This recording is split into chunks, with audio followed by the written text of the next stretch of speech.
Republic ദിനത്തിൽ രാജ്യതലസ്ഥാനത്തെ ആഘോഷങ്ങളിൽ പങ്കെടുക്കാൻ ഇക്കുറി കേരളത്തിൽ നിന്നും 4 വിശിഷ്ടാതിഥികൾ കൂടിയുണ്ട്. അവരാരെല്ലാമാണെന്ന് കണ്ടുവരാം. അംഗൻവാടി അധ്യാപകർക്ക് ആകെ അഭിമാനമാകുന്നതാണ് ഈ ക്ഷണം. മറിയാമ്മ ടീച്ചറെ കൂടാതെ മറ്റ് 3 പേർ കൂടി സംസ്ഥാനത്ത് വന്നുണ്ട്. എല്ലാവരും ഇതേ മേഖലയിൽ തന്നെ പ്രവർത്തിക്കുന്ന ആളുകളുമാണ്. ഈ തെരഞ്ഞെടുപ്പിലേക്ക് എത്തിയത് എങ്ങനെയാണ്? എനിക്ക് സംസ്ഥാന അവാർഡ് കിട്ടിയായിരുന്നു അംഗൻവാടിയുടെ കഴിഞ്ഞ് 2023-24-25 അപ്പോൾ അതിൻ്റെ ഇതിൽ സെലക്ഷൻ ആവുമായിരുന്നു ഇപ്പം ഡൽഹിക്ക് പോകാനുള്ളത്. ഡൽഹിയിൽ എന്തൊക്കെയാണ് പരിപാടികൾ?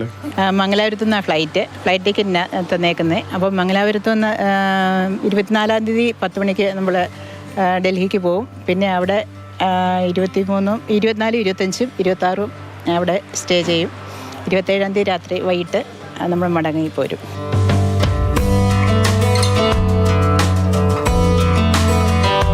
പോയ വർഷം സംസ്ഥാനത്തെ മികച്ച അങ്കണവാടി വർക്കറായിരുന്നു. ചിട്ടയായ പ്രവർത്തനം കൂടി തിരഞ്ഞെടുപ്പിന് കാരണമായിട്ടുണ്ട്. ഇടുക്കി, മഞ്ചേശ്വരം, പനമരം എന്നിവിടങ്ങളിൽ നിന്നുള്ള അങ്കണവാടി വർക്കർമാരായ മറ്റ് 3 പേർക്ക് കൂടി ആഘോഷ പരിപാടികളിലേക്ക് ക്ഷണമുണ്ട്. ഇവർ ശനിയാഴ്ച രാവിലെ 10:30 മംഗലാപുരത്തു നിന്നും വിമാനമാർഗം ഡൽഹിക്ക് പോകും.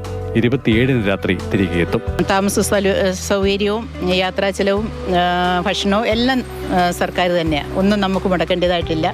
കിഴവള്ളൂർ സ്വദേശിനിയാണ്.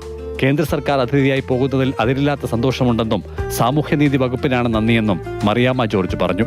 CK Abhilal, Mathrubhumi news, Pathanamthitta.